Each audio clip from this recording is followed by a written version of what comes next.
గారి కథలు. ఇంకా ఛానల్ సబ్స్క్రైబ్ చేయకుండానే కథను చూస్తున్నారు కదా, ముందు అర్జెంటుగా ఛానల్ సబ్స్క్రైబ్ చేసేయండి. అలాగే కథ నచ్చితే లైక్ చేయడం మర్చిపోకండి. ఒక అడవిలో ఒక నక్క, ఒక తోడేలు ఉండేవి.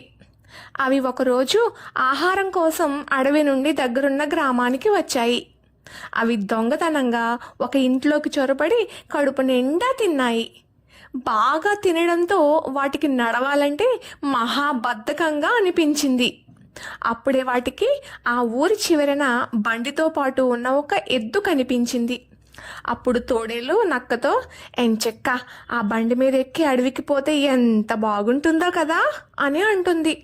దానికి నక్క, తెలివి ఉండాలే కానీ అది ఎంత పని అంటుంది. అప్పుడు నక్క బండికి ఎదురుగా వెళ్ళి, మిత్రమా, నువ్వు బండి లాగడంలో నేర్పరివని మా మృగరాజు గారు విన్నారు. మా మృగరాజుకి నీ బండిపై ఊరేగాలని ఎప్పటి నుంచో ఆశగా ఉందట.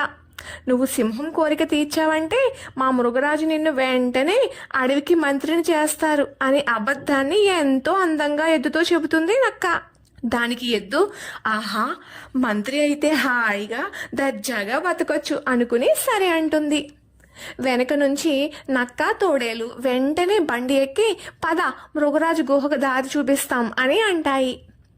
బండి ముందుకు కదులుతుంది. నక్క తోడేలు హాయిగా కూర్చుని కబుర్లు చెప్పుకుంటూ నవ్వుకుంటాయి. కొంచెం దూరం వెళ్ళాక బండి ఆగిపోతుంది. ఎద్దు మిత్రమా, అప్పుడే ఆగిపోయావు, అలసిపోయావా ఏమిటి అంటుంది నక్క.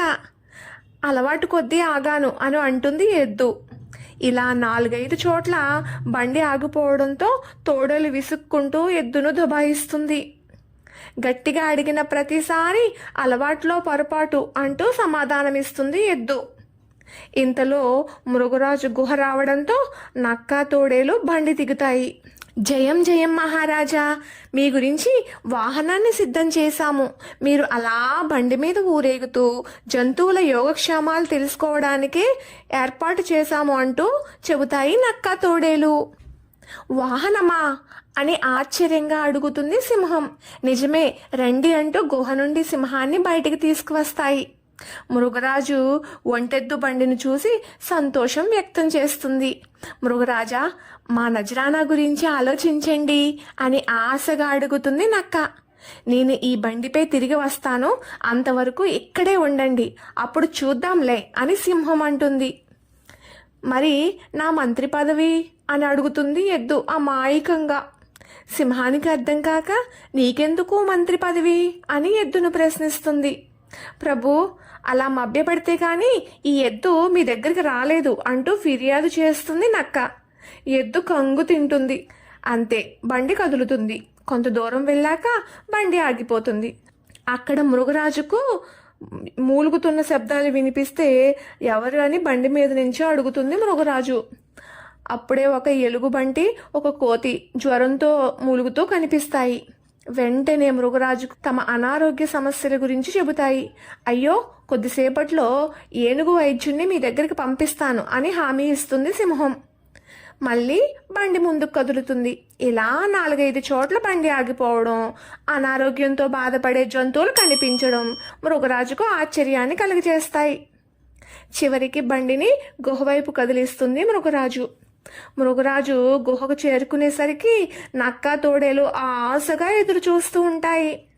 ఏనుగు వైద్యుణ్ణి పిలుచుకురమ్మని వాటిని ఆదేశిస్తుంది మృగరాజు. ఉసూరుమంటూ నక్క తోడేలు ముందుకు కదులుతాయి.